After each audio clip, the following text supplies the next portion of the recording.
A gente já inicia? Vamos orar. Senhor, graças te damos por mais um dia que tu temos dado. Te damos graças, Senhor, pela vida de cada um que está aqui nesta noite.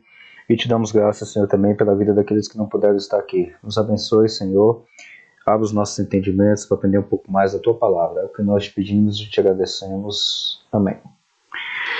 Bom, senhores, então a gente vai continuar conversando aqui. A nossa conversa que a gente está fazendo aqui nas nossas reuniões é sobre o livro O Mundo Perdido de Adão e Eva, o debate sobre a origem da humanidade e a leitura de Gênesis. Esse livro aqui, acho que vocês conhecem, já têm ou já leram. Tá? Então, a gente está fazendo, não é leitura comentada, na verdade a gente está conversando sobre os temas que tem nesse livro. Tá? Então, eu vou fazer a mesma coisa como eu já fiz nas outras reuniões desse segundo semestre que a gente está fazendo, que é dar alguns pontos aqui que o Alton está falando aqui e a gente vai conversar. Tá? Então a ideia não é apresentação formal, não é uma palestra, nem nada do tipo. Então a gente vai conversar aqui mesmo, então vocês podem ficar livre aí para conversar, tirar dúvida, perguntar, colocar ponto, tirar ponto, qualquer coisa do tipo. Vocês estão me ouvindo? Tá tudo fechado, não sei se estão me ouvindo ou não. Sim, mano. Sim. Então, beleza, tranquilo. Não me deixe sozinho aqui, não. Não é palestra, é conversa, viu? Tamo junto. O tema de hoje, a temática de hoje é justamente sobre a proposição, ou capítulos, acho que essa palavra fica mais fácil de falar em português, os capítulos 6 e 7 desse livro, tá? Que é sobre a questão de Adão, o termo em hebraico Adão. Eu não sei falar hebraico, então eu vou falar do jeito que está transliterado para o português, tá? Adão, que é o capítulo 6, a proposição 6. Entre os capítulos 1 e 5 de Gênesis, ele é utilizado de várias formas. Então, no português, nas Bíblias que nós temos em português, esse termo Adão é o traduzido para Adão. Adão como se fosse aliás, como se fosse, não, é um nome próprio, que é o que está traduzido para nós em português. Aí quando eu falo Bíblia em português, aí vocês podem arredondar para todas as Bíblias modernas. Em espanhol, em inglês, são as que eu conheço, são traduzidas como nomes próprios mesmo, Adão ou Adão. Tá? Em espanhol acho que é Adão com N, mas é nome próprio, é um nome de uma pessoa mesmo. Tá? Só que em hebraico, esse termo Adão, que é um substantivo lá no hebraico, Gênesis do capítulo de 1 até o capítulo 5, não é utilizado como nome próprio, ou como um termo em nome próprio, e sim um termo de uma forma geral. Bom, e é isso que tem aqui, tem algumas passagens aqui que eu vou citar para vocês. Eu não sei se vocês já leram esse livro, se estão lendo, ou vão ler e tudo mais. Eu tenho, acho que eu já mandei até lá no grupo, inclusive, eu tenho esse livro em inglês, eu não tenho ele em português, em PDF. Tá? Então, se alguém que não tem o livro quiser depois ler em inglês, me dá um toque e eu mando essa versão que eu tenho. É a mesma coisa, a tradução em português tá boa, que veio do inglês, então dá para aproveitar bastante. Então esse é o capítulo 6, vamos dizer assim, que é o que vai falar sobre essas outras formas variáveis do Adão. Tá?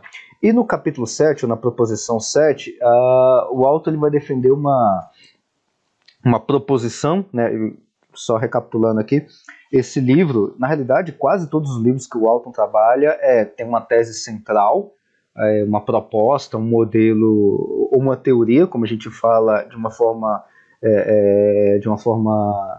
séria, ou seja, um modelo teórico, uma teoria teórica não dá muito certo, né? Mas uma teoria mesmo, de uma forma científica, vamos dizer assim, né? Que não é achismo nem nada. Tá? Então ele tem um modelo central e aí ele vai construir, até chegar nesse modelo central, ele vai dar algumas proposições de forma encadeada, de forma sequencial, e aí quando você chega no final de todas as proposições, você tem vamos dizer assim, você tem a tese toda defendida. Tá? Então essa é a ideia. Então esses livros são 21 ou 22, eu não lembro agora, proposições que no final, 21 proposições que vai assentar esse modelo teórico que o Otto está trabalhando, no caso aqui o modelo sobre Adão e Eva, ou o início da humanidade, a criação da humanidade.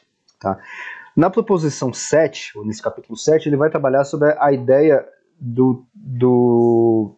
vamos dizer assim, do restante do capítulo 2 de Gênesis, 2 do versículo 4 até o 24, é uma continuação do que foi falado no capítulo 1 de Gênesis, na questão da criação. Tá? E não é uma forma de recapitulação do que foi feito no relato anterior. Tá? Então é uma continuação, porque quando você... Isso aqui é um das coisas que o Alto coloca que dá discussão, dá para abrir bem a discussão, inclusive eu quero até abrir um pouquinho dessa discussão, porque parece, você olhando, que no capítulo 1, do versículo 1 até o capítulo 2, versículo 3, está falando da semana da criação. Então, vamos colocar em dias da semana, né? Domingo, segunda, terça, quarta, quinta, sexta e no finalzinho, sábado. E aí, no restante do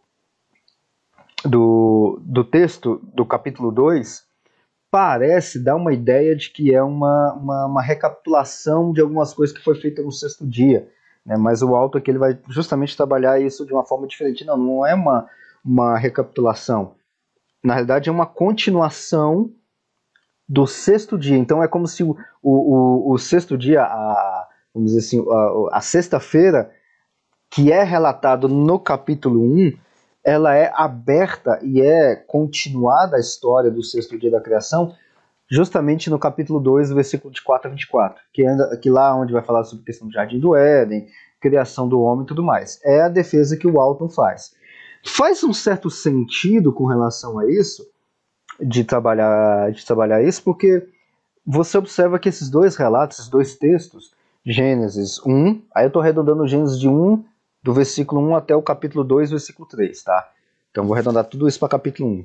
Os caras, quando foram dividir os capítulos da Bíblia, né, vocês sabem que essas numerações de capítulos e versículos é coisa moderna, né? Opa, entrou mais alguém? Eu não sei mexer nesse Jitsi direito. Acho que já entrou. Evelise, bem-vinda, Evelise. Então, de vez em quando aparece para mim que entrou, não entrou, pede para mim autorizar. Então, eu ainda estou aprendendo a mexer nesse negócio aqui. Então, você sabe que essa divisão de capítulos e versículos é moderna. Então, a gente tem, por exemplo, os capítulos da Bíblia, é um negócio do século XIII, 1200 e pouco, 1250, por ali, que a Bíblia inteira foi dividida em capítulos. E versículos é muito mais recente, acho que é século XVI, 1500 e pouco, que teve essa divisão em versículos, né? Então é uma coisa bem moderna. Então o camarada que fez a divisão dos capítulos aqui, ele esqueceu de dividir o capítulo de Gênesis do capítulo 1 até o capítulo 2, versículo 3, como capítulo 1, né? Então, por isso que não faz muito sentido algumas narrativas que tem ali, como se fosse ter uma quebra no meio da narrativa ali nos capítulos, tá? Então, o capítulo não está no original, tá? A ideia é essa, que os capítulos não estão no original, os versículos também não. Tá? Então, eu vou arredondar capítulo 1, que é a semana da criação, e o capítulo 2, vamos dizer, essa continuação, não é continuação, mas uma expansão do dia 6, tá?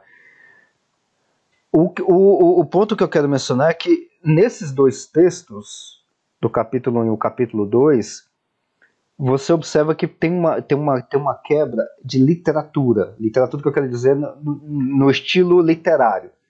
Parece, quando você lê isso em português. Em hebraico isso fica muito mais destacado. Mas parece que o capítulo 1 e o capítulo 2 foram escritos por pessoas diferentes. Ou pelo menos o estilo literário é diferente. Estilo literário que eu digo é a forma como você escreve, né? Porque a gente, quando a gente escreve um texto, uma dissertação, por exemplo, vocês já foram ou são estudantes ainda, né?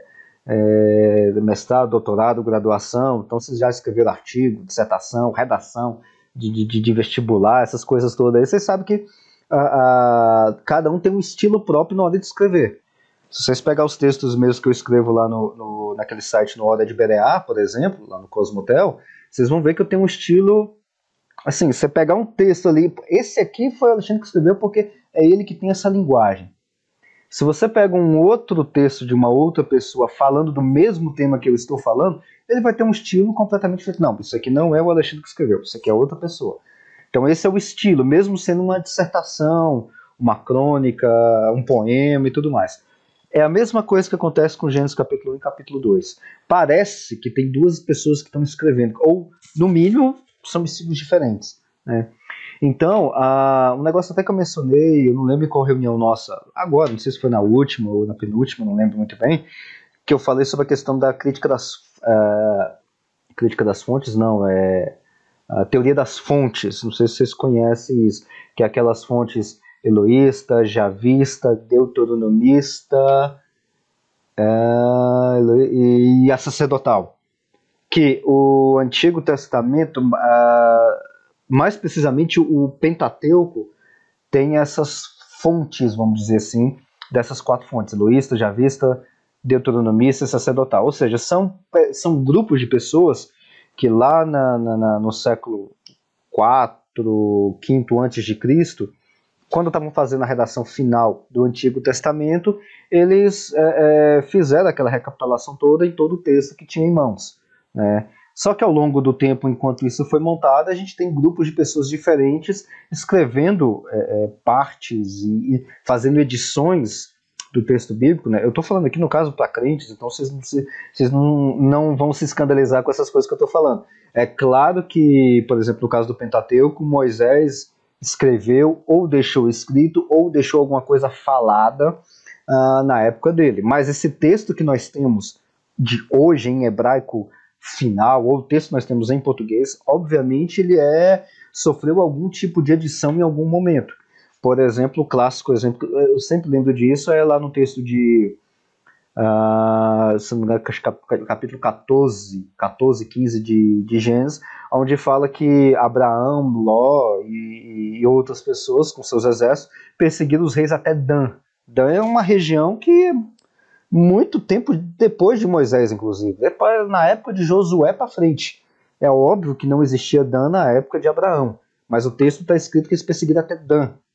Então a gente, não só nessa passagem, mas tem milhões de outras passagens no Pentateuco que tem umas coisas meio esquisitas ali, que claramente tem uma edição posterior de alguém que não é Moisés, por exemplo, né? Então a gente tem, por exemplo, no caso de Josué, diz que a Raabe estava no meio, ou seja, estava perto do escritor do texto de Josué até a época dele.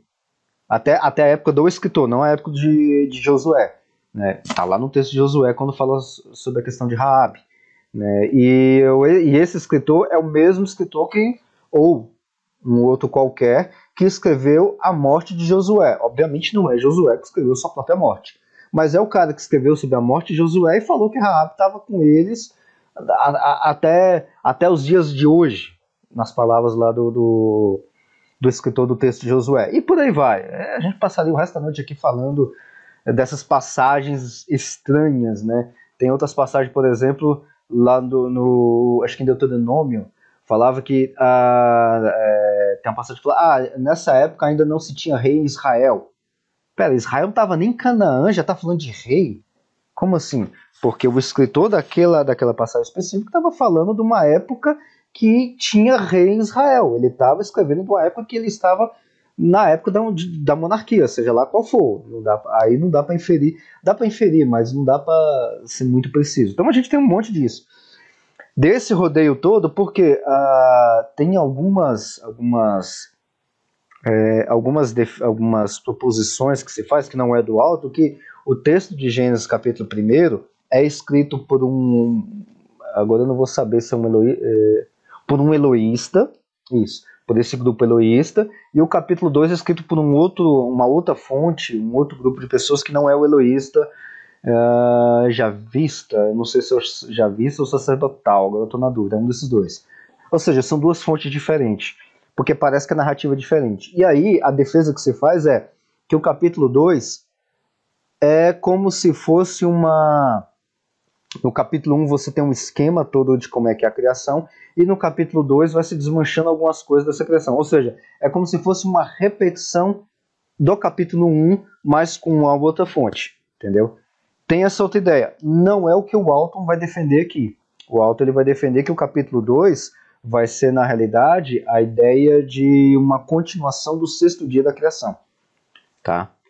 Então é essa a ideia da proposição 7 que ele vai falar. Vocês têm algum comentário, algum ponto, alguma coisa até aqui? Não deixe eu falar sozinho.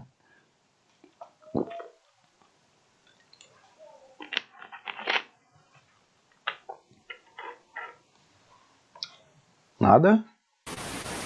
Até o momento não. Beleza, Natália Natália entrou agora. E beleza. Bom, então eu vou... Quem é que mandou aqui?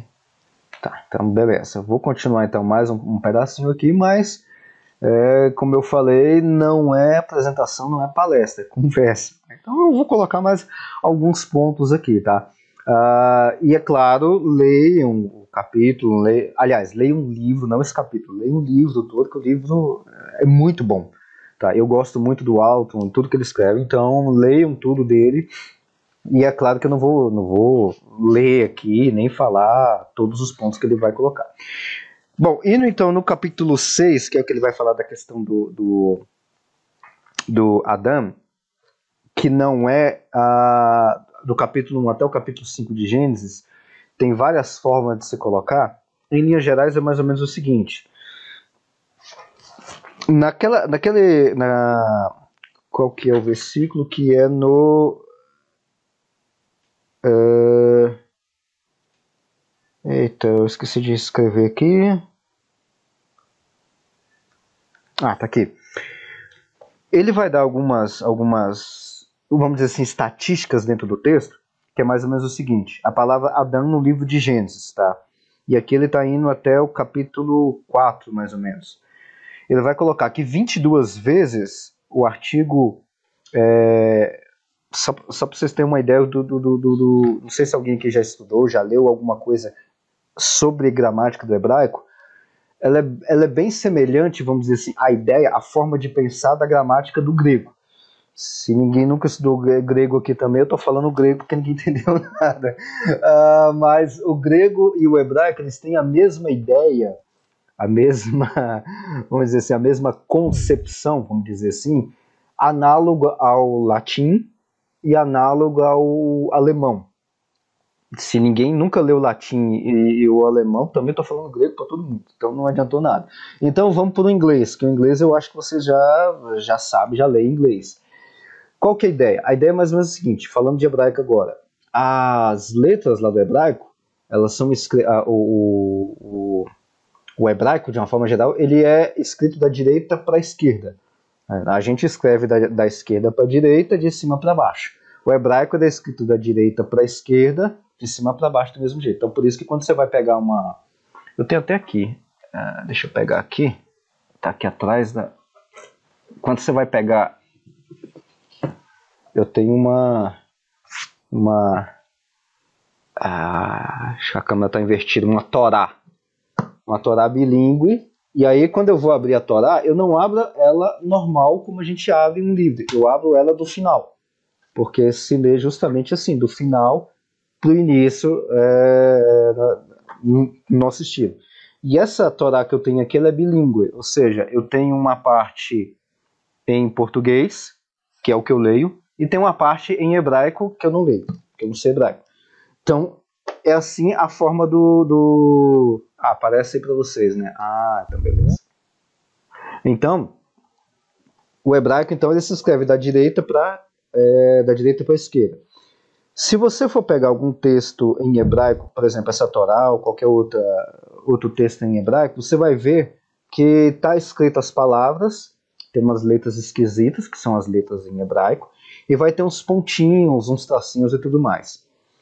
A ideia é a seguinte, esses pontinhos, esses tracinhos que tem na letra, tá, é o que nós chamamos de sinais maçoréticos.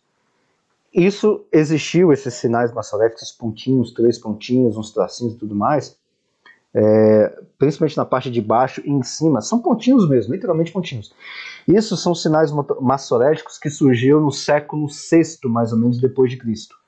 Que foram os massoretas e tudo mais, porque o hebraico ele é escrito em consoante. Só que a gente não pronuncia consoante, a gente pronuncia justamente a junção de uma consoante e uma vogal, que é a sonorização. Estou comparando com o português, a gente pronuncia aula, né? O lá, lé, então é o L, que é uma consoante, com uma vogal. Não tem vogal no hebraico. Então, o som de vogal é dado por esses pontinhos. Aleph, Beit, por exemplo, Bereshit. Então, quando eu falo Bereshit, tem o som do E, do I e tudo mais. Mas na escrita em hebraico não tem o E, não tem o I, não tem nada, né? Tranquilo, beleza. Mas você tá ouvindo legal, né? Aliás, depois eu tô gravando aqui, depois eu coloco no canal, publico lá se você não estiver lá no grupo, depois você me avisa. Aí eu coloco o link lá, depois que eu publicar, aí você pode ouvir direitinho, se você não estiver ouvindo direitinho. Então esse som de E, o som de I e tudo mais, que não tem escrito no hebraico, é dado por esses pontinhos. Bereshit, então é a letrinha que vai ter um som de B, que é o Beit, e o Bé, em português, é dado por uns pontinhos que tem na letra Beit, tá? Então é assim que é escrito o hebraico. E quando a gente vai escrever, quando a gente está escrevendo em hebraico, comparando com o português, quando a gente vai colocar, por exemplo, em português a gente escreve sujeito, verbo, complemento, né? Então, por exemplo, Alexandre caminhou na rua. Então tem um sujeito Alexandre, tem um verbo caminhou, que está no passado, e tem um complemento na rua, que é um local, que é um determinado complemento para essa frase. No hebraico, a coisa é um pouquinho diferente, tá? Não é muito desse jeito, não é tão certinho desse jeito. No hebraico funciona com os negócios que nós chamamos de desinências, tá? No português também tem isso, tá? Tem as desinências, mas a gente nunca aprende isso na escola perfeitamente, tá? São as desinências que são equivalentes à conjugação do verbo. Equivalente, entre aspas, tá? Não é bem a conjugação do verbo, tá? Beleza, então ela vai então já... Eita, então é melhor aliviar nessa parte de letras aí, porque senão eu vou acabar falando besteira. Beleza, da área de letras. Então eu vou aliviar porque eu não sou da área de letras, então eu só sei aquilo que eu leio. Então eu vou pegar bem mais leve, então, viu? Então a forma como a gente escreve é assim: sujeito, verbo e complemento. Em hebraico é nessas desinências, né? Então, por exemplo, quando eu quero dizer que um sujeito executou uma ação, eu vou colocar isso no verbo. Alexandre caminhou. Quem caminhou? O sujeito, o Alexandre. Entendeu? No hebraico, é mais ou menos parecido também, só que para você definir quem é sujeito, quem é complemento, como é que o verbo está configurado, você vai ver o finalzinho dele, o finalzinho da palavra, tá? Em grego também é desse jeito. Então, você pega uma palavra, você pega uma frase em hebraico ou em grego, tem a mesma ideia. Então, estou falando de grego aqui porque o grego koiné é a mesma coisa, a mesma estrutura, tá? É a mesma forma de pensamento.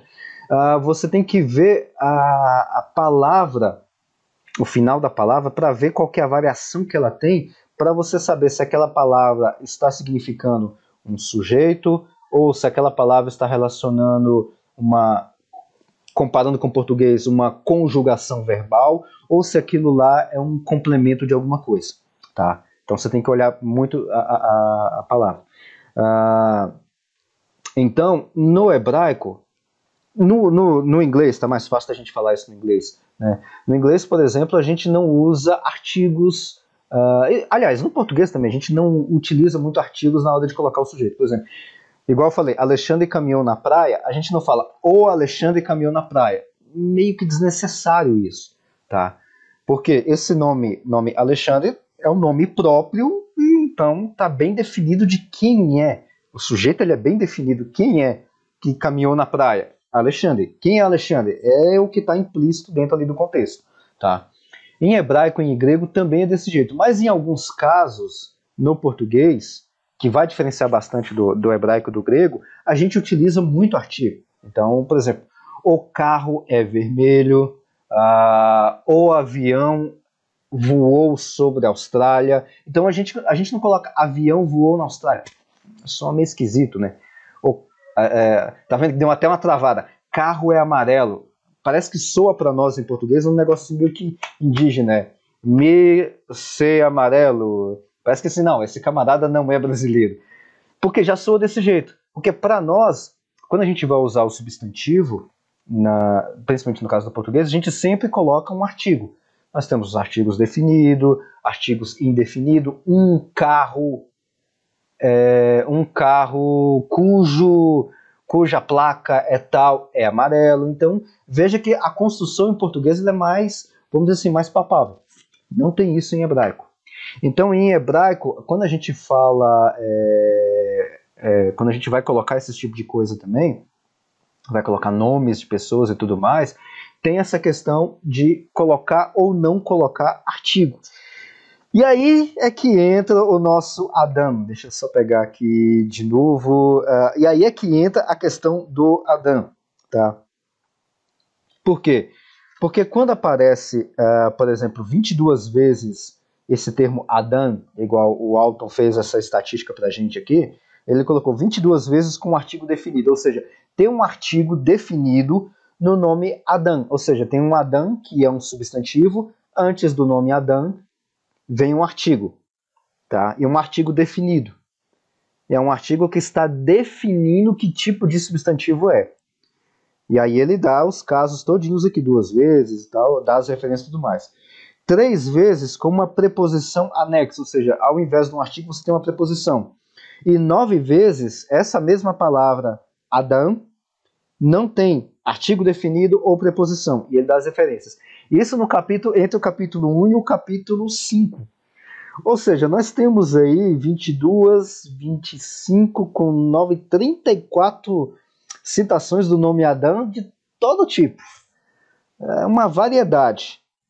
Ou seja, o que eu quero dizer com tudo isso? A gente pegar o nome Adão e em hebraico, que tem essa miscelânea toda, e traduzir de uma forma seca como Adão, A-D-A-O-T-I-L, com um A maiúsculo, como sendo o nome da pessoa própria, isso aí vai interferir diretamente não só na tradução, que já é um problema, mas também na questão da interpretação, da exegese do texto. Porque qual que é a ideia dele aqui?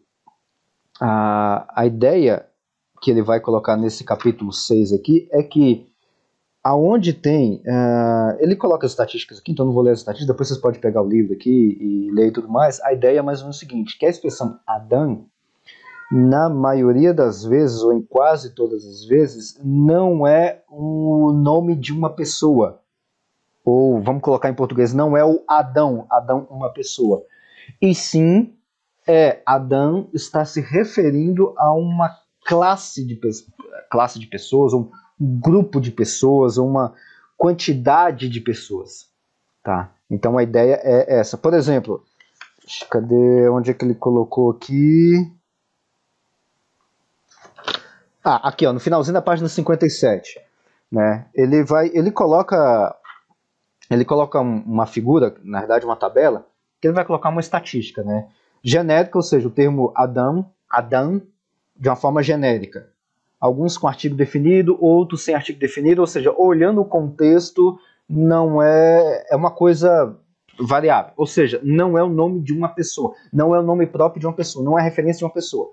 Então tem as passagens que ele cita, e aí é que o negócio fica bom, porque as outras vamos dizer assim, as outras estatísticas que ele coloca aqui, numa delas tem um negócio chamado de arquetípico. Ou seja, Quando a gente vai escrever, traduzindo para o português melhor, é o seguinte: no hebraico, quando a gente escreve, eu estou me apoiando nele, tá, no Alton.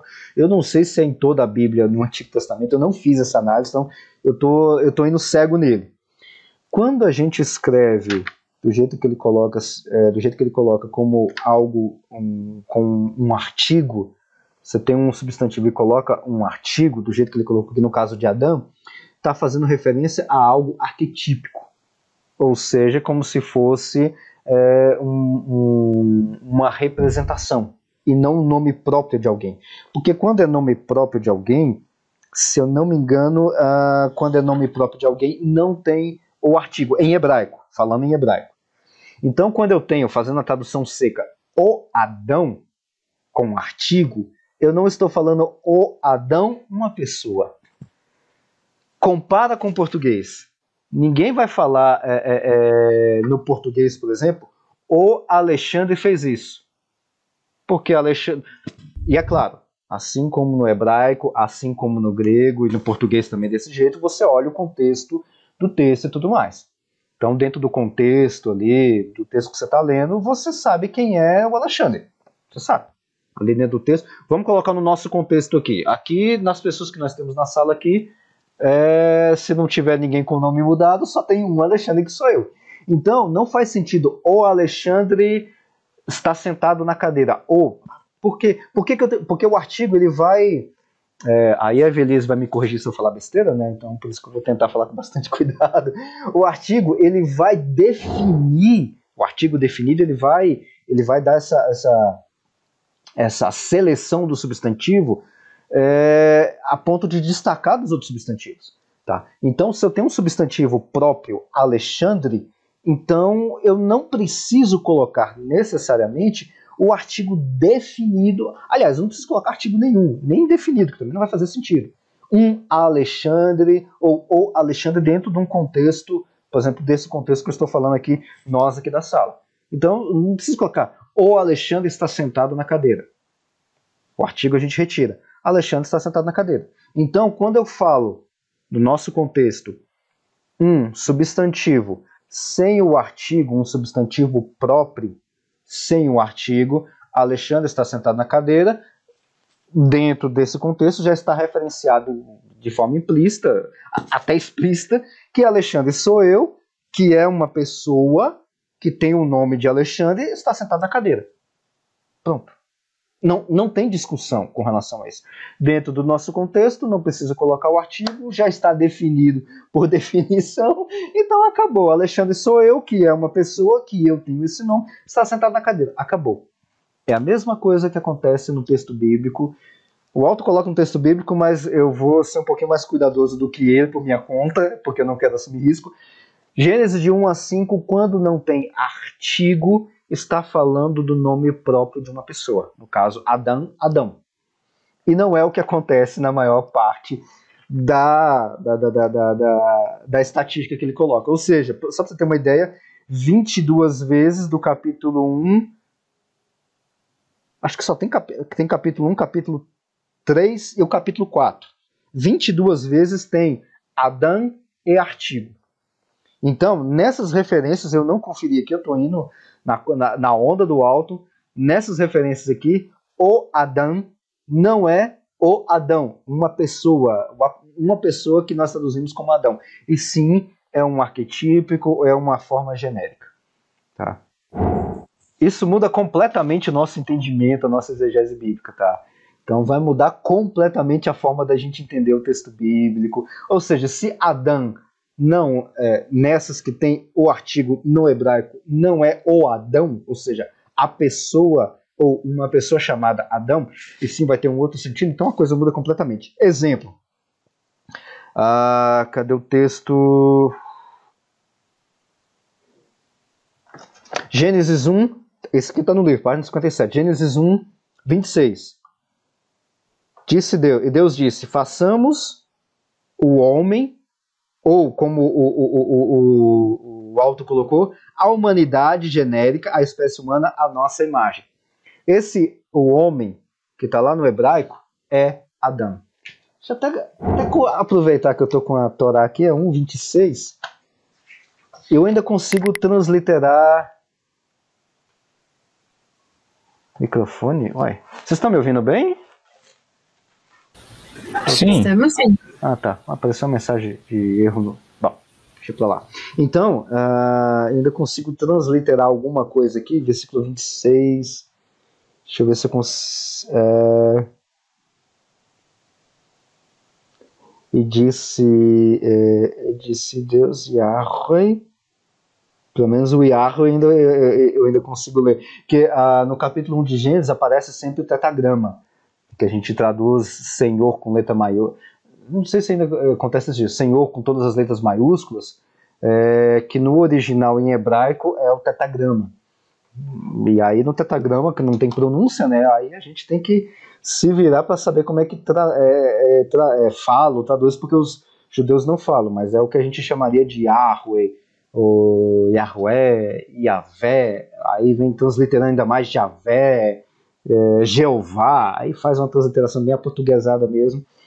Mas no versículo 26, façamos homem. E olha só que interessante, nessa Torá que eu tenho aqui, bilíngue, quem faz a tradução dela para o português são os camaradas são os judeus. Quem traduziu isso aqui? É um camarada lá do Rio de Janeiro, ou seja, aqui do Brasil, 1962, Meir Matsali Melamed. Não consigo falar. Ou seja, o cara traduziu do hebraico, é um judeu que traduziu do hebraico para o português. Olha como é que ele traduz essa expressão do capítulo 1, versículo 26. E disse Deus, façamos homem. Ele não fala o homem. Não, aqui é justamente a ideia genérica. No versículo 27, aí ele já vai colocar o homem, que também é de forma genérica, e é a mesma palavra, inclusive, é a mesma palavra? Disse Deus... essa aqui é 26, e é a mesma palavra, inclusive. Eu não sei falar isso aqui, porque eu teria que transliterar letra a letra, e eu não dou conta de fazer isso tão rápido desse jeito que eu queria, mas é a mesma palavra, versículo 26 e versículo 27. Tá? É a mesma palavra. Só que numa ele vai colocar façamos homem, na outra vai colocar e Deus fez o homem. Vê se essa que eu tenho aqui, Evelise, é da editora Sefer. Eu não sei se é a mesma que você tem, é da editora Sefer, daqui de São Paulo, daqui do Brasil. Eu não sei ler também, eu tô tentando aprender, pelo menos a transliterar o hebraico. Na realidade, estou tentando aprender o grego ainda. Entendeu? Então veja que, resumindo a história desse capítulo todo aqui, na maior parte do capítulo 1 até o capítulo 5 de Gênesis, aí eu que já estou expandindo toda o que o Al está colocando, não é uma referência direta a uma pessoa específica. Tá? Apesar da gente ter a palavra Adão traduzido para o português como Adão, a ideia não é de uma pessoa, pessoa mesmo, e sim de uma representação ou de alguma coisa. Alguém conseguiu ver? Você não. Aqui, ó. Vê se você consegue. Editora Sefer. Vocês estão ouvindo? Eu abri minha câmera aqui para te mostrar qual que é a minha. Não sei se eu não. Peraí. Abre de novo, que eu não tinha visto aqui. Por isso. Essa aqui, ó. Peraí, deixa eu colocar aqui a Torá comentada. Não, acho não. Essa aí é outra editora. Ela é uma versão bilíngue também, ó. E aí, obviamente, né, que aqui eu acho lindo, né, mas... essa aí eu não conheço. Eu já ouvi falar dela, toda comentada. Já ouvi falar dela, mas eu não conheço essa aí. Mas deve ser, os judeus eles têm um cuidado, vamos dizer assim, até... extrapolado com relação ao texto bíblico. Então, com certeza, o texto que você tem em hebraico é o mesmo que tem aqui. Isso é certeza. Tá? Isso é certeza. Agora, a tradução para o português, no caso, pode divergir um pouquinho. Tá? Isso aí, como é que volta aqui? Isso pode diferenciar um pouquinho no português, mas sempre a ideia vai ser essa. Tá? Sempre a ideia vai ser essa. É claro que esses judeus aqui, e esses aí também devem ser do mesmo jeito, eles vão chamar Adão de Adão, colocar nome próprio, porque seja uma cultura. Deixa eu ver se eles colocam aqui tradução. Vamos colocar de forma geral. Quer ver, por exemplo, capítulo 1 não tem nada, né? Então lá no versículo 2, segundo, essas são as origens e tudo mais. E aqui ele chama o eterno Deus, que é a transliteração do... no hebraico aqui, que ele está fazendo, Elohim é a tradução para Deus, e o eterno Deus, ele coloca como quando tem essa palavra eterno Deus, tem uma junção do tetragrama com uma outra expressão. Tá? Então vai ter uma coisinha a mais. O versículo 7 traduzido aqui, ele vai colocar aí, formou o eterno Deus ao homem, aí coloca entre colchetes, né, que é como se fosse uma exceção a mais, Adão. Ou seja, aqui no versículo 7, o Adão, numa tradução literal, o cara está dizendo que o Adão que está no texto original não é o Adão, uma pessoa chamada Adão, e sim é um homem do pó da terra. Tanto que a tradução da palavra Adão, em diversos casos, é vermelho, terra vermelha e por ali vai, tá? E aqui, pelo que eu estou olhando, eu teria que... E disse o homem...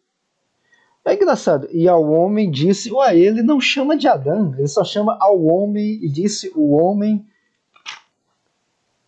E o homem conheceu a Eva. Olha, eu não tinha lido na Torá. Depois você dá uma olhada, Elise, na tradução em português, que se aparece o nome Adão em português. Porque aqui até o capítulo 4, e o homem conheceu a Eva, sua mulher, e ela concebeu e deu à luz a Caim.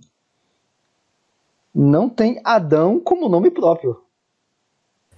Onde que você está lendo aí? Do capítulo 4 para trás todo, você não vai achar o nome Adão em português. Isso não tem. Por exemplo, capítulo 4, versículo 1. E o homem conheceu a Eva. Eva é um nome maiúsculo, já está o nome próprio, mas não é... Cadê o Adão? Sim, verdade. E na minha tá o homem minúsculo conheceu a Eva. Exatamente. Maiúsculo. Eu estou tentando achar aqui aonde é que tem o primeiro nome de Adão, onde aparece o nome Adão, nome próprio aqui, e eu não estou encontrando. É porque eu não li a Torá, na verdade não cheguei... Achei. A primeira vez que ele vai citar Adão como nome próprio, se eu não li errado aqui, é no capítulo 5, versículo 3. Só no capítulo 5, versículo 3. Que tá, e viveu Adão, nome maiúsculo, o nome próprio, mas aí aparece o colchete de novo, Adão, 130 anos, gerou a sua semelhança conforme a sua imagem, um filho, e chamou seu nome de Shet, ou Sete, né?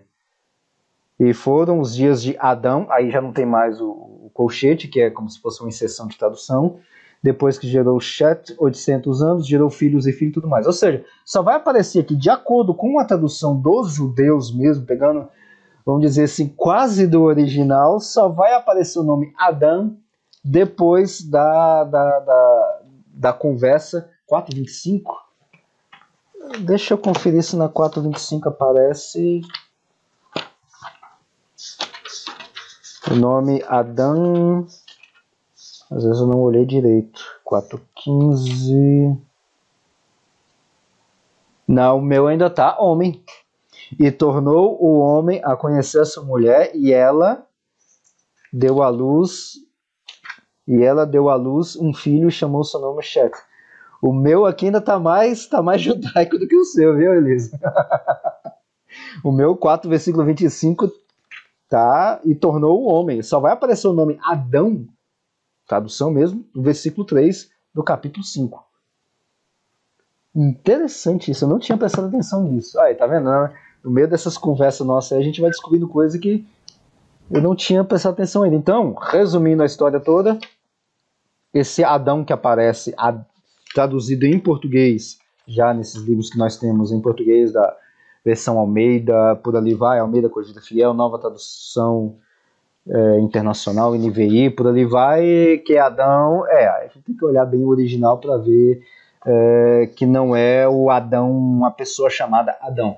E isso vai mudar completamente, coisas que a gente vai ver no restante dos outros capítulos, das outras proposições, vai mudar completamente a exegese, ou seja, entender o texto dentro do seu contexto da questão da formação do homem ou da origem da humanidade. Muda completamente. Porque a partir do momento em que eu vejo no texto bíblico, não estou falando nada de biologia ainda, de ciência, não estou falando nada disso. A partir do momento que eu vejo no texto bíblico falando sobre algo genérico no sentido arquetípico, como o autor está falando, de uma forma geral, de uma forma de representação de humanidade, quando eu falo de criação da humanidade, para o homem é a mesma ideia de criação das outras, entre aspas, coisas ou objetos que tem lá no capítulo 1 de Gênesis. Como a gente já trabalhou aqui em outras reuniões, Gênesis, capítulo 1 todo, a semana da criação toda, não está falando de criação material, como a gente quer saber lá da biologia, da química, da física, ex nihilo, formação, cosmologia, não tem nada disso. E sim, é que na concepção judaica já existiam essas coisas materiais, vamos dizer assim, ou seja, igual no caso do homem, que já existia homem e tudo mais, mas não tinha uma função. Uma função, é claro, dentro do contexto, dentro do pensamento judaico. Então, criação para o Antigo Oriente Próximo, que é essa turma toda, e para o judeu, que também está no contexto cultural do Antigo Oriente Próximo, criação, criar, fazer, que é o bará, Razan, aquelas coisas todas que nós já comentamos, no sentido de dar função para as coisas, objetos ou coisas que já existem. Para a humanidade, já estou dando um spoiler geralzão do livro, para a humanidade é a mesma coisa, e isso uma das inferências disso é justamente na expressão Adão, que nós temos aqui Gênesis de 1 a 5, tá? Então, essa é a ideia desse tema Adão. E aí ele vai, aqui o autor, igual eu falei para vocês, tem uma estatística completinha aqui, ele cita texto a texto, então quem tiver a Torá, quem não tiver a Torá, você pode pesquisar nesse site aqui, eu acho que tem nesse site aqui, deixa eu pegar, tem, nesse site aqui, cadê o chat, eu não sei muito bem aqui, aqui. Eu mandei um site aí que é bibliaonline.com.br. A CF é a versão que eu gosto de usar de Bíblia em português, que é Almeida Corrigida Fiel. Mas se vocês descerem lá no finalzinho desse site, vocês vão ver lá Bíblias. Aí tem Almeida Revista Atualizada, Nova Versão Transformadora, Reina Valera, King James Version e outras Bíblias. Aí outras Bíblias, você vai ter as Bíblias em outros idiomas. É só você procurar em hebraico. E aí, deixa eu ver o que tem aqui. Em hebraico você vai ter o Alepo Codex, Bíblia Hebraica, Modern Hebrew Bible, Open Scriptures Morphological Hebrew Bible e Westminster Lenigrad Codex. Que é isso? Agora ficou tudo grego, que ninguém entendeu nada. Explicando. Essas outras Bíblias que tem aqui, pelo menos essas que tem aqui, o Alepo, Bíblia Hebraica e tudo mais, que a pronúncia não é Bíblia, é Bíblia Hebraica, isso aqui é a forma de falar em alemão, tá? O que é isso aqui? Isso aqui são outras versões da Bíblia em hebraico, claro que só vai ter em Antigo Testamento, tá? Alepo Codex e essa Westminster Lenigrad Codex são as fontes mais antigas de códex, de rolos, vamos dizer assim, da Bíblia hebraica, mais originais, vamos falar desse jeito, tá? Que é onde nós temos o texto mais antigo e mais, entre aspas, original. Vocês sabem que não existem os autógrafos do texto, né? Então a gente só tem cópias de cópias e tudo mais. E o mais antigo, o melhor e o mais completo que nós temos da Bíblia, do Antigo Testamento no caso, é esse Alepo Codex e o Westminster Lenigrad Codex, tá? Claro que você pode pegar, por exemplo, o Modern Hebrew Bible, que é a Bíblia hebraica moderna, é o hebraico de hoje, tá? Mas essas outras aí é uma outra forma de você ver outros textos, tá? E tem, por exemplo, se você pegar caramba, passou. Hebraico. Se você pegar, por exemplo, a Bíblia hebraica, a fonte dela é um negócio que nós chamamos de Bíblia Hebraica Stuttgartensia. Stuttgartensia é o nome de uma cidade alemã, aonde é feito, vamos colocar assim em termos no nosso palavreado, que para quem nunca ouviu falar, a gente tratou disso aqui no grupo aqui de Brasília, em 2019, se não me engano, onde eu falei um pouquinho sobre fontes do texto, mas acho que ninguém vai lembrar disso, mas não importa. Suponha que você quer ler hoje o texto mais perto do original, ou original entre aspas, da Bíblia. Do Antigo Testamento você vai procurar em hebraico e do Novo Testamento você vai procurar em grego. No grego você vai ter as fontes mais originais em grego. Alguns gostam de utilizar aquela Nestel Aland, ou como eu gosto de utilizar a versão do Pickering, tá?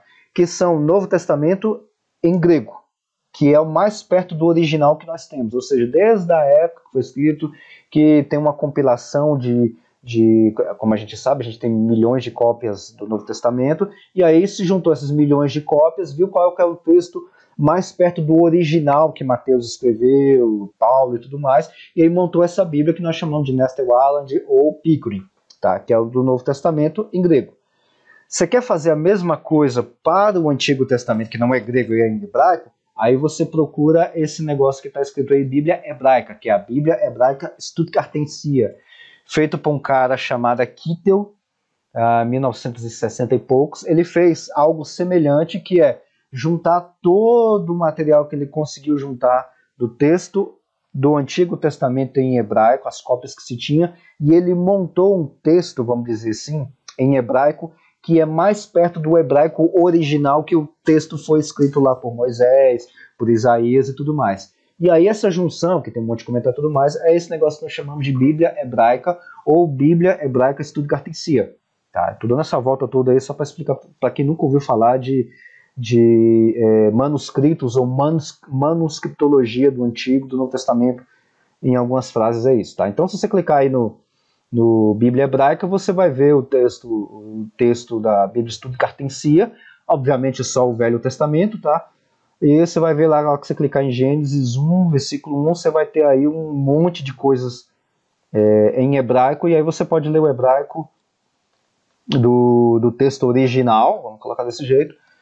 Caso você não tenha uma Torá, tá aí online na sua frente com os pontinhos, ou seja, com os sinais maçoréticos, aí você pode ler o Bereshit, Bará, Elohim, e é tudo que eu sei transliterar e ler em hebraico. É isso aqui, tá?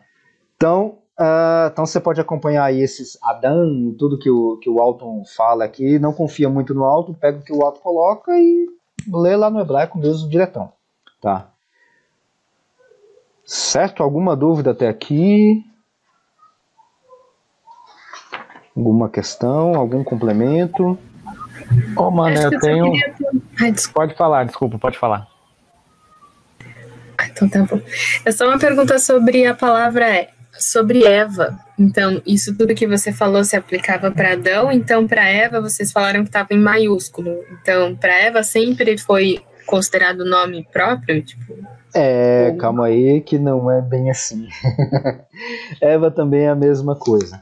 O Alton, é uma boa pergunta e eu não vi o Alton falando disso aqui nesses capítulos. O Alton fala sobre a palavra Eva. Eu estou tentando puxar da cabeça agora se é nesse livro. Eu acho que não é nesse livro aqui, nesse que ele colocou o Mundo Perdido de Adão e Eva, mas eu acho que é em outro livro, se não me engano, é o que não tem em português, O Mundo Perdido de Gênesis 1. Eu tenho quase certeza que eu vi o que eu vou te falar lá, e não foi aqui. Aqui realmente não fala. Eva também é a mesma coisa. Tá? Eva também vai ser a mesma coisa. É claro que aqui, o que eu falei que tem um nome maiúsculo, a letra mais e tudo mais, é as traduções que a gente está olhando. Tradução para o português. No hebraico, eu não sei te falar de estatísticas, se tem artigo, não tem artigo, quantas vezes a aparece a palavra Eva com artigo, sem artigo, no original. Que no original, se não me engano, vai ser Evan. A transliteração, né? Tem Adão e Evan, a transliteração do hebraico. Lá, como igual eu te falei, não sei a estatística dos versículos, mas lá também é o mesmo sentido do Adão. Ô, Alexandre, né? Aqui no livro do O Mundo Perdido de Adão e Eva, ele fala lá na página 56, né, que é esse capítulo. Ele fala, assim, eu acho que é a única parte que ele fala, que depois do resto ele foca mais no Adão. Mas lá no início da página 56, ele fala, em inglês, se nós lêssemos que o nome de alguém é humano, que ele está se referindo a Adão, e o nome de sua companheira é vida, nós rapidamente teríamos uma impressão do que está sendo comunicado. Aí ele dá essa ideia de que Eva se traduz para vida, o nome, né? Exatamente. Porque então é lá no outro livro mesmo que ele vai detalhar um pouco mais isso. Porque Eva, no original, ele tem um sentido de vida, mas não de vida como a gente traduziria em biologia, ou vida normal. Essa palavra vida em português. Lá no hebraico, a Evan tem uma ideia mais geral do que vida, mas vida no sentido... não é vida biológica, deixa eu ir por esse caminho que talvez fique mais fácil. Não é vida no sentido de vida biológica, e não é vida no sentido de plantas, animais e tudo mais, mas sim vida no sentido geral. Tanto que no português, algumas Bíblias vai traduzir que é a mãe de todos os viventes. Essa ideia, a mãe de todos os viventes, ou a mãe a mãe da vida, talvez fica melhor assim, é a ideia de Evan lá no hebraico. Tá? A grosso modo seria isso. O autor ele vai focar aqui justamente mais no Adão, tá? Mas a ideia também vai para Eva. Tá? Ou seja, Eva não é aqui, quando está junto com a palavra Adão, não é uma mulher chamada Eva. E sim tem a mesma ideia geral ou arquetípica de Adão. Tá? E aqui vai entrar, acho que a gente vai ver isso, deixa eu ver aqui onde que a gente vai ver isso, que é lá na proposição 10, na 9 já começa, ou seja, na próxima reunião a gente já vai começar a mencionar isso, mas já vou adiantar um pedacinho. A ideia de Adão e Eva, que o autor vai definir aqui, é no sentido arquetípico. Ou seja, não importa o que você coloca ali nesse arquétipo. O que é um arquétipo? Arquétipo é justamente uma representação, é algo representativo. Adão e Eva, traduzindo para o português, Adão e Eva, nomes próprios, não é nome de pessoa, é sim o nome de uma representação. Você quer colocar essa representação como um casal de dois, como eu gosto de falar, né? Bem redundante, um casal de dois, beleza. Mas ainda continua tendo a ideia original de representação da humanidade. Quer colocar como Adão e Eva como sendo líderes de uma tribo, ou tipo prefeitos ou reis de uma determinada região, também dá. Quer colocar Adão e Eva como arquetípicos ou como uma representação tribal, ou seja, você tem um grupo de pessoas muito grande, quer colocar Adão e Eva como substitutivo desse grupão de pessoas, também funciona para essa ideia arquetípica. Tá? Ou seja, vai deixar o modelo, como o autor está trabalhando, com um modelo bastante flexível. Mas como é que fica a entrada do pecado e tudo mais? Não altera em nada, continua valendo do mesmo jeito.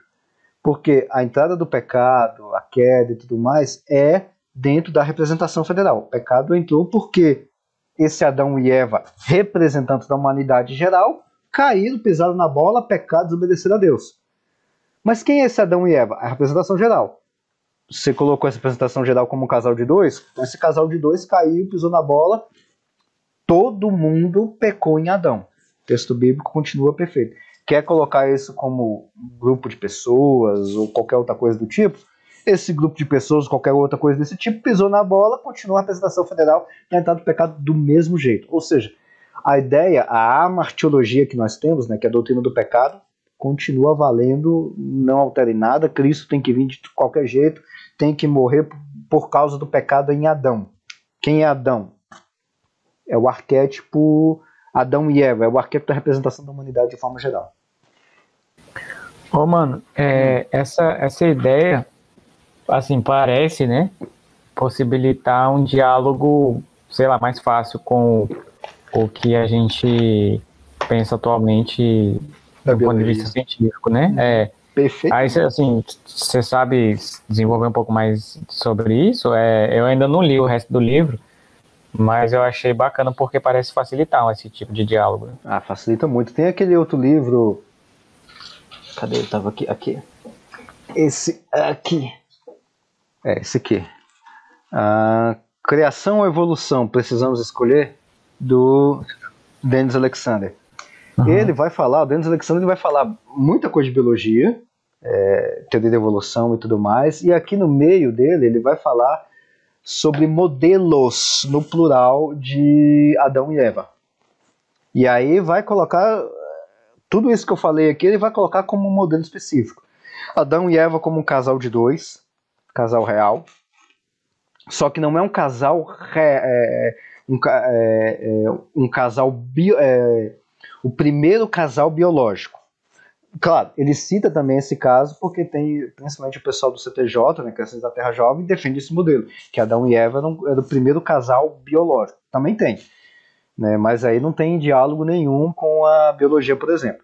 Mas tem um outro modelo de Adão e Eva, um casal real, um casal de dois mesmo real, que não é o primeiro casal biológico, mas é um casal qualquer lá do período do Neolítico, né, lá de 8.000, 6.000 anos antes de Cristo, que Deus escolheu, conversou com eles, análogo à escolha que Deus fez, por exemplo, com Abraão, lá no capítulo 12 de Gênesis.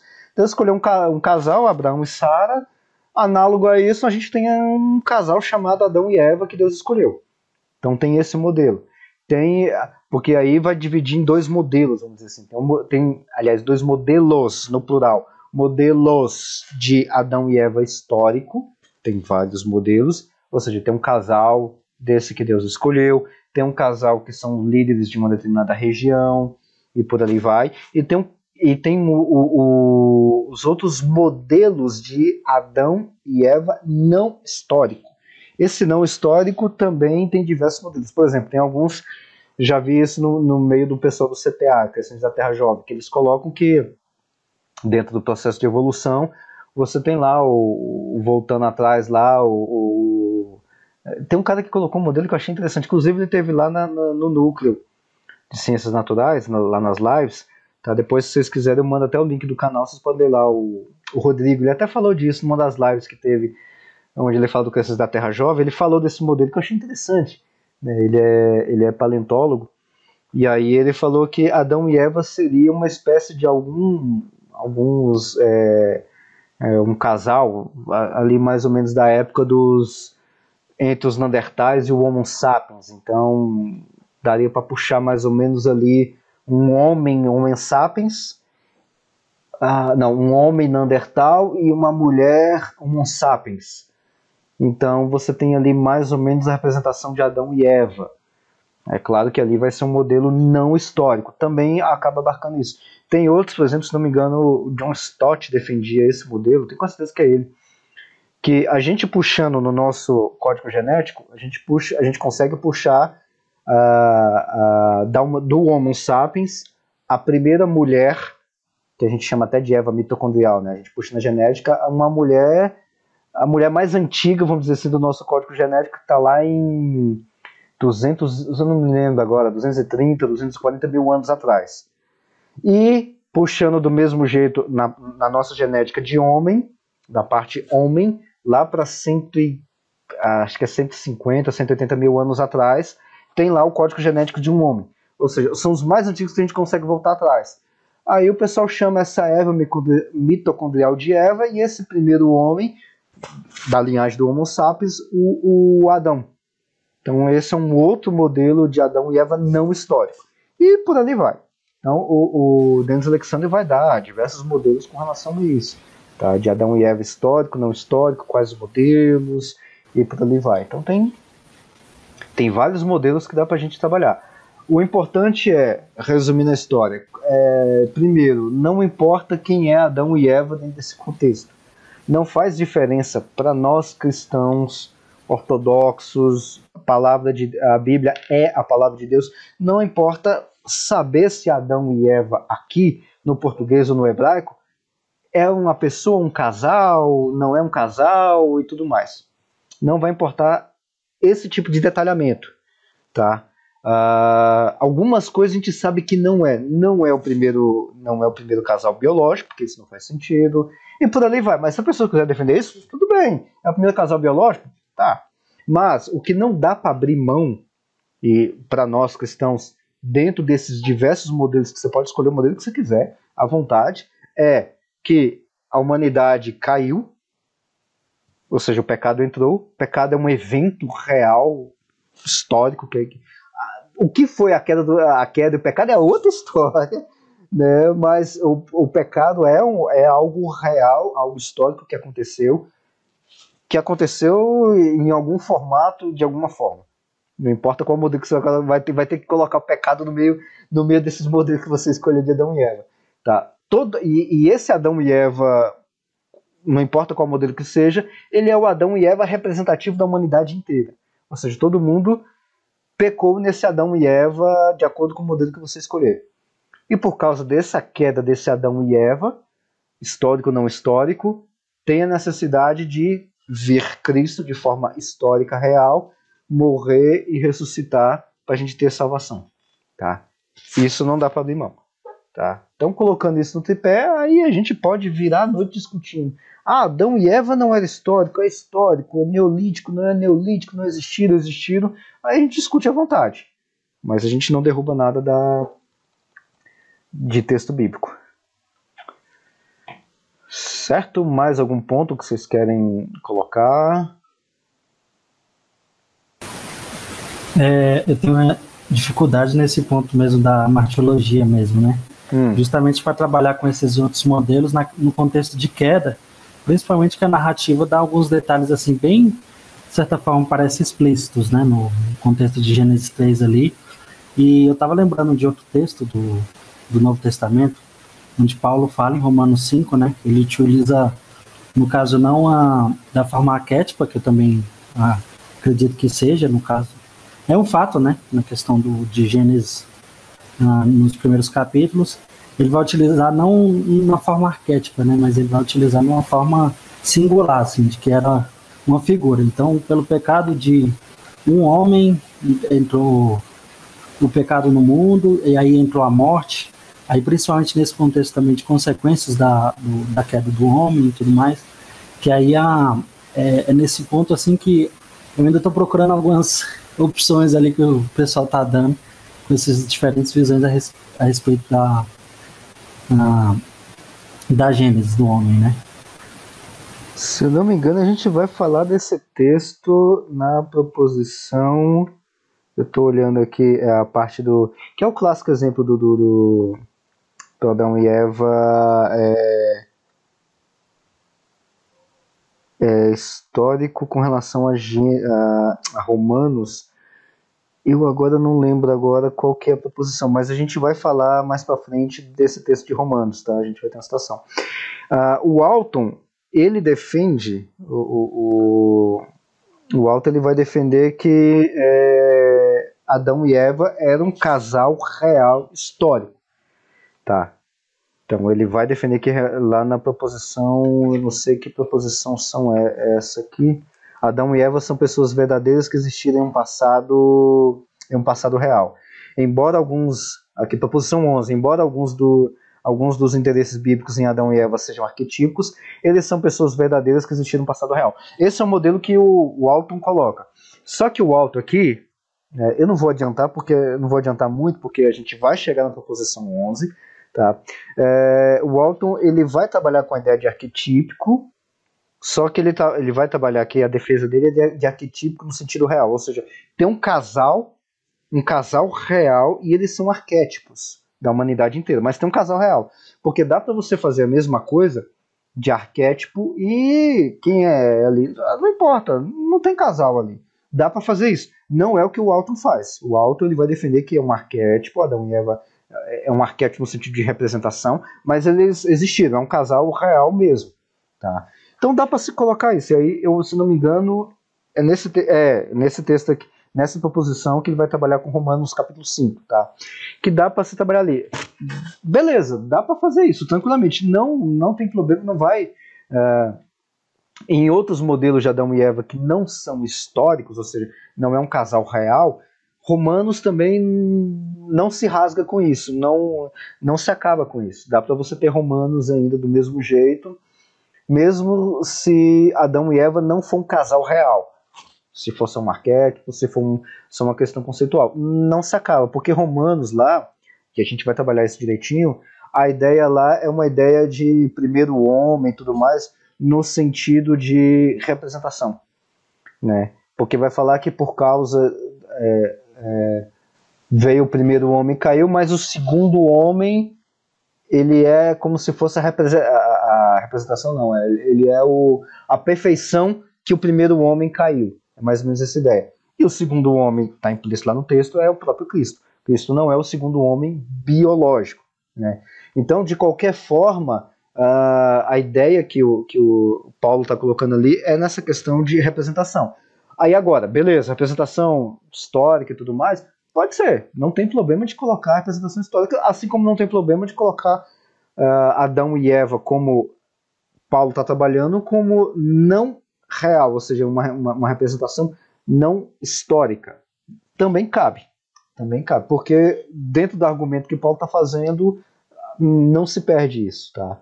Então, eu, por exemplo, a minha posição, eu já acredito de que Adão e Eva, meio tendente, né? Ainda não fechei bem essa questão, eu acredito que Adão e Eva sejam um casal real, tô tendendo mais para esse lado, mas não só um casal, e sim, eles eram líderes ali da sua região, da sua tribo, da sua cidade, ou qualquer coisa do tipo. Eles tinham um papel de uma certa liderança ali nesse meio. Dá uma ideia de que seja isso, né? Através dos outros textos, né? Mas isso é uma outra discussão. Sim. O autor chega... Vou até pedir para depois você compartilhar de novo lá no WhatsApp o arquivo, porque eu tentei baixar agora e quando eu disponibilizo assim por muito tempo, né, já não dá para baixar. Eu tenho que compartilhar novamente. Mas há uma questão também que eu ainda não fechei e aí eu estou pesquisando sobre isso. Uhum. Mas será que o autor trabalha isso nessa questão também de pontos que entram em dissonância com aquilo que ele acredita, ou outros livros que possam trabalhar isso? De representação não histórica? E principalmente tratando assim de Gênesis 5 também. Você vai ter nesse livro do Dennis Alexander, que vai citar esses vários modelos. O autor ele vai citar, ele acaba citando esses outros modelos, mas assim, ele vai defender mais essa ideia de Adão e Eva histórico, tá? Mas ele não defende Adão e Eva como um primeiro casal biológico, e sim que Adão e Eva é um casal histórico, só. Entendi. Então ele vai partir justamente para esse lado. Agora, o Dennis Alexander, nesse outro livro, ele vai citar nesses outros modelos, ele vai citar que tem Adão e Eva histórico, não histórico, aí cita algumas pessoas e cita outros livros também que dá para pesquisar. O John Stott, ele é mais não histórico. O McGrath, eu nunca vi o McGrath. O Dennis Alexander fala que o McGrath também que Adão e Eva não histórico, mas eu não vi o McGrath citar isso de forma explícita, né? Outro que vai citar isso são só esses. Tem aquele livro A Origem também, que lá vai ter o pessoal do Cristãos da Terra Jovem, da Terra Antiga, que vai citar um pouco sobre a origem do homem, mas eles são ali muito, muito pontuais nas escolhas, né, que eles têm. Mas o que você mais vai ter de forma geral é esse livro, vou te mandar lá. E naquele livro que não tem em português, eu vou mandar lá no grupo também, o Mundo Perdido de Gênesis 1. Aí ele vai citar, mas o Walter já tem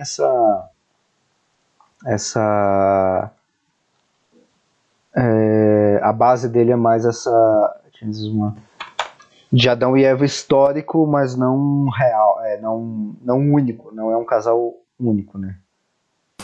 Tá, nesse caso, esse livro não cheguei a ler ainda, do Criação ou Evolução, ele vai trabalhar essa questão da queda também, né? Tem, ele trabalha um pouquinho da queda lá, ele vai falar um pouco sobre a questão da queda também. É um livro, ele é bastante amplo, ele fala bastante coisa de biologia também, teoria da evolução, fala bastante, mas ele fala um pouquinho da queda também. Não é muito específico na queda. Um livro específico da queda que você vai ter é aquele livro Evolução e Queda, da Thomas Nelson Brasil. Ali é mais específico sobre queda. São 4 visões diferentes, são 4 ou 5 visões diferentes com relação à queda. A queda é um evento histórico, aconteceu assim, desse jeito. Aí tem várias visões diferentes específicas da queda, da entrada do pecado. Tá? Então você vai achar nisso aqui. Mas no Dennis Alexander já tem um pouco disso. Ótimo. Obrigado. Nada. Já vou mandar lá, senão eu vou acabar esquecendo. Mais alguma dúvida ou alguma questão que vocês queiram colocar?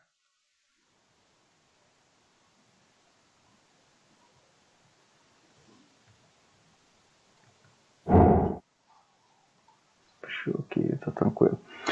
Então, beleza, senhores. A gente então finaliza por aqui, então, nessas. A outra proposição eu acabei explicando meio que anteriormente, eu nem abri muito ela lá, que é a questão que o capítulo 2 é uma continuação, aliás, é uma expansão do dia 6, tá? Então, depois vocês podem pegar até o próprio texto bíblico mesmo, do capítulo 2, e ver lá que vai falar sobre a questão do Jardim do Éden, a criação do homem e tudo mais, e aí vocês podem comparar com o capítulo 1, que vai falar lá no capítulo 1, versículo 26, 27, 28, que fala sobre a criação do homem, que está incluso no dia 6, ou seja, na sexta-feira, vamos colocar assim, na semana da criação. Tá? Então o capítulo 2 seria uma expansão ou uma explicação expandida do dia 6 da criação. Basicamente isso, tá? Então não tem. E aí o Walter ele vai abrir na proposição 7, né? Ele vai detalhar mais sobre essa questão de como é que é segundo o relato da criação. Então ele vai dar toda a argumentação para dizer essas coisas, tá? Então tem muito mais detalhes ali. Então eu não abri muito, que é justamente para deixar para vocês lerem também, tá? Que eu não estou fazendo leitura comentada. Eu mandei lá no grupo lá esse livro, O Mundo Perdido de Adão e Eva. Os dois eu só tenho em inglês, tá? O Mundo Perdido de Adão e Eva e o Mundo Perdido de Gênesis 1. Tá? O Mundo Perdido de Gênesis 1 ele é mais específico no capítulo 1, mas ele é muito bom para você poder entender a ideia que o autor vai trabalhar, inclusive até para o Mundo Perdido de Adão e Eva.